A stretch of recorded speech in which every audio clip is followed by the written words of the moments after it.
We are continuing on with Santa and his bag, and I'm just showing you how I put it on. I am stuffing this, and I have my handy dandy chopstick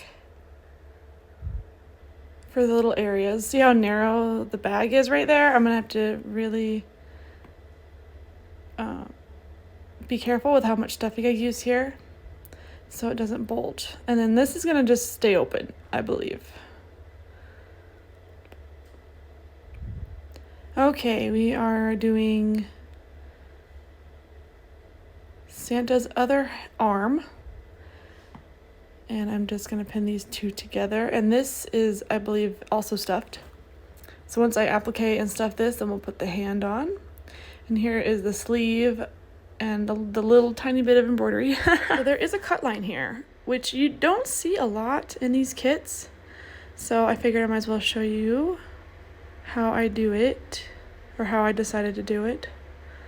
There is a start and a stop to the cut line, and I'm just going to trim off. See if I can actually rub off the stamp. Maybe grab some scissors and clean it up. But it does rub off.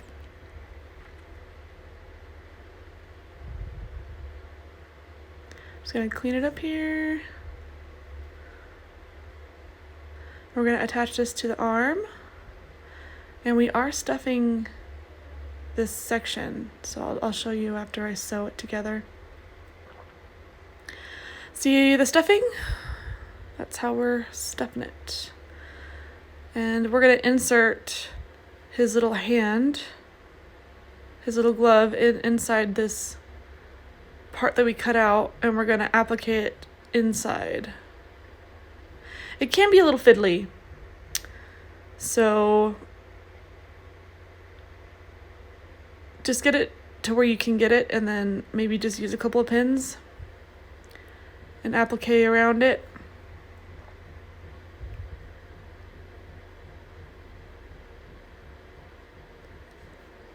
And if for some reason you can't get it all the way, that's fine. The stamp does rub off, so I'm taking the same black thread that I used to sew the hand together, and I'm going to go around. Well, no, I'm going to change it. I'm going to change it to white. Scratch that. I'm changing it to white because the top piece is white. If I did the black, then we would see the stitches, and that would look terrible. So we are switching to white. It'll look so much better this way. And I'm out of frame. My goodness. Okay. Yeah. I'm gonna do these after I think I've got another tutorial that I have filmed already, and I do voiceovers too, so I film it and then I do voiceovers. So I'm gonna redo how I do these, and I might just film and explain at the same time. During the time of this recording, I was still in my apartment, so lots of noise and stuff, and I didn't really have a place to work. So a lot of my videos, including this one, are on a dining room table in the middle of the chaos. So that's why I ended up, for the longest time, just recording and then doing voiceovers later, like I'm doing now. But I'm going to be doing them differently now that I actually have a crafting space. But yeah, just getting the camera set up to where it looks like I'm still able to, you can still see me and you can see the work that I'm doing, and I'm still figuring it out. I do have another camera that I can utilize to give you different angles, so I'm just going to play around with it and see what setup works best for me. Yeah. Me trying to do a double knot and it failing. Oh, I got it. There we go. Okay, hand is all done. And now we get to attach the arm to Santa. Look how cute that is. It looks like he's holding the bag.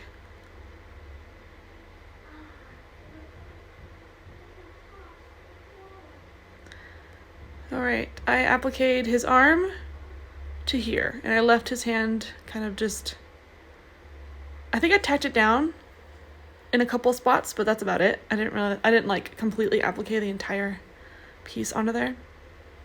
So I made these little tiny loops, and finally I have one that actually worked. I made a bunch of them, and this one actually looks decent. So that's what I'm using. The metallic thread is what I used, and I just kind of inserted it and just tried to attach it to the top. These are tricky. If I were to do this again, I would make the loop much bigger. Or what I would have done is just like figure out a way to do like a lasso stitch or something, like just like make a hoop and then stitch it as I go instead of making it separate. That might have been easier. But in these tutorials, I try my best to demonstrate what it actually says in the instructions themselves, because that's all you're going off of. But if you're not a newbie and you've done kits before, you can think outside of the box and think, okay, what's an easier way to do this? Which I end up doing a lot because I've done a lot of these. But if you're brand new to this and all you have is the instructions in front of you, then I show you how the instructions want you to do it. So we're gonna hang this little guy on Santa's other hand, and I'm out of the frame again. Oh goodness! I'm just trying to place the ornament where I want it.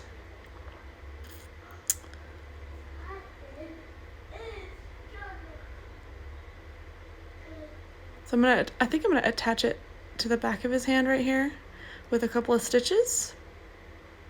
So I'm gonna just tack it with a pin for now, just to see what it looks like.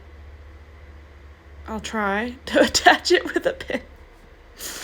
You see my struggles. Struggles are real. Oh my goodness. Fiddly little thing.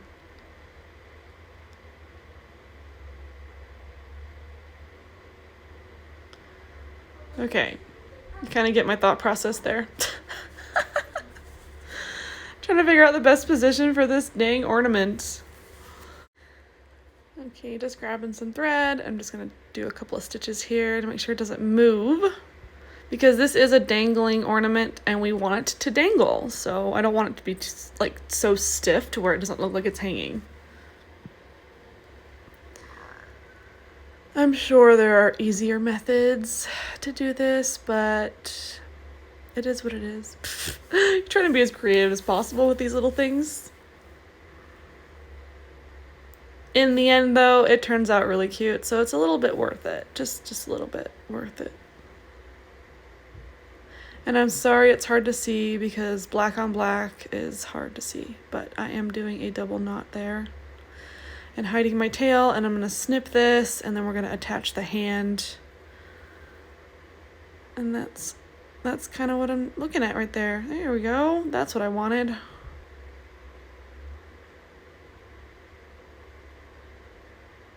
I'm hiding the tail again. And doing another, oh, I guess I'm doing another double knot.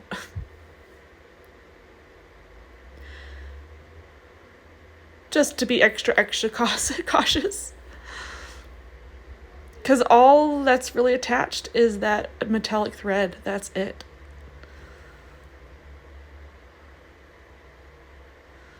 And look, he's holding the ornament like he's gonna put it on the tree. How cute. That's cute. Okay, I'm gonna attach the hand, and then we're gonna start on the present next.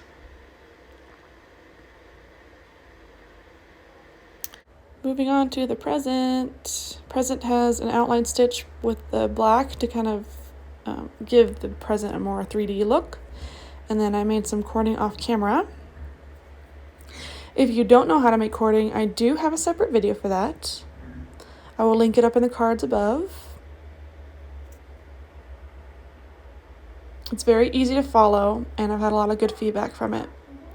I think all you really need is some tape, a table, and scissors, and a pen with a little, like, what's it called, like a little hook that you can hook onto it, and it'll, you know, you don't need a lot of materials. So, and here I'm showing you how to add the cording that you will make to the actual present. Grab some extra thread. It doesn't matter what color, because we're just using it to thread the cording through your project. And with the thicker cording, I like doing that because you can't, the eye of the needle is only so big, so I like to use thread, and then I thread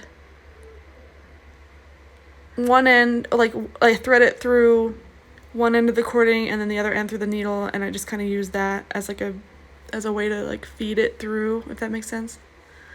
You can kind of see it. I'm just making sure that the stuffing is even, because when you're putting thick cording on top of stuffing, it tends to make it a little bit bulgy a little bit.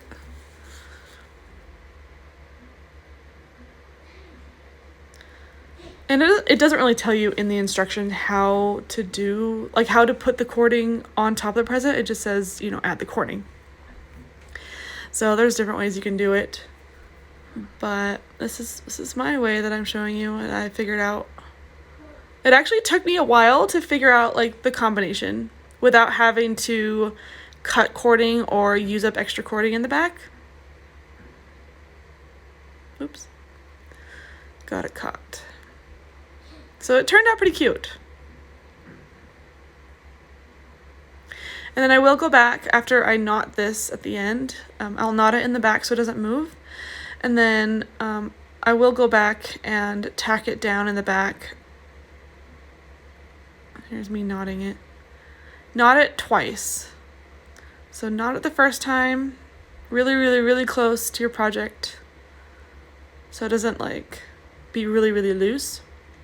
And then knot it a second time so that you can keep your cording if you want to use it for another thing. Sometimes I do, sometimes I don't, but I wanted to just show you. If you want to reuse your cording, this is how you do it. So just make 2 knots really close together and then cut. Easy peasy. Now you have another piece of cording you can use for something else. Okay, so now we're going to do the bow. And the bow is another set of cording that's completely different. And you're going to tack it down in the very middle first. And then we're going to make our bow. And I'll show you how I made the bow. And I went and used the picture that they give you in the kit as a reference. So depending on how long you want your cording will determine how big your bow is. You'll see what I mean in a second as I'm using a tack down stitch. We're just going to make some loops. Very similar to a ribbon when you're using ribbon to make a bow, but we're using cording this time. I'm just making them fairly similar. You can do different size loops if you want. I'm just trying to replicate what I see in the picture. And if you don't want that many loops, you can re-knot the end of the cording on both sides and cut it shorter if you want.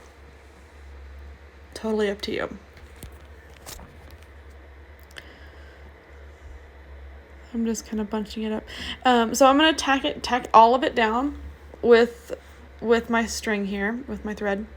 And as I put more tack down stitches on top of it, I will adjust the bow as I need to, and then I will go back and add a little bit more tack down stitches just so that, like, just in case it gets snagged on something, then it won't like unravel, if that makes sense. So I just go back and go put tack down stitches in individual cording pieces instead of just the middle.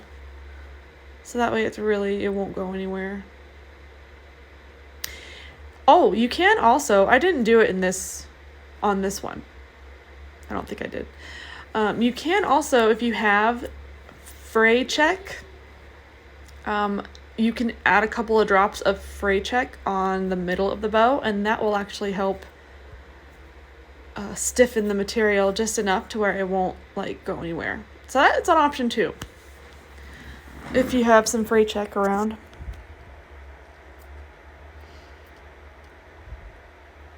Okay, I think I have enough here. So I'm going to finish this off camera, and then we are going to put the little toy ball together and the drum. Okay, so the ball has several pieces to it, and I just want to show you real quick how simple it is. So I'm just going to add this layer on top, and then we have these beads and sequins on the green, and then we'll just put these together, stuff it, and then put it on the stocking. Easy peasy. Now the drum is a lot more pieces to it, and it's a little bit confusing. So I'm showing you how the pieces go on to each other. So I haven't cut them all out yet, but that one is upside down. There we go.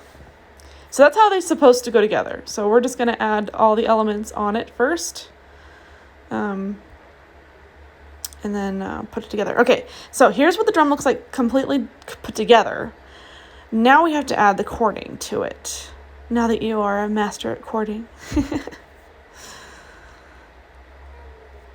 So same idea, I'm using just any thread to kind of push it through the material and go slow. This cording, I probably could fit it through the eye of the needle, but it's just easier to do it this way. So the cording on the drum is actually a lot smaller than the cording on the present, so it'll be a little bit easier to thread through. And then once the drum is done, we will apply it onto the stocking, and that'll be the end of this video. So if you made it this far, thanks for watching, and if you like this content, let me know in the comments below. Hit that like button. And leave me a super thanks, because it takes a lot of time. And most of these stockings I purchased myself. This particular stocking I'm doing for a family member, so I did not purchase this stocking. But yeah. Also, any super thanks that I get goes towards my business, my Etsy business. It's also linked in the description box below. Currently working on a bunch of awesome Easter designs. Yep, Easter. It's January. I'm working on Easter stuff.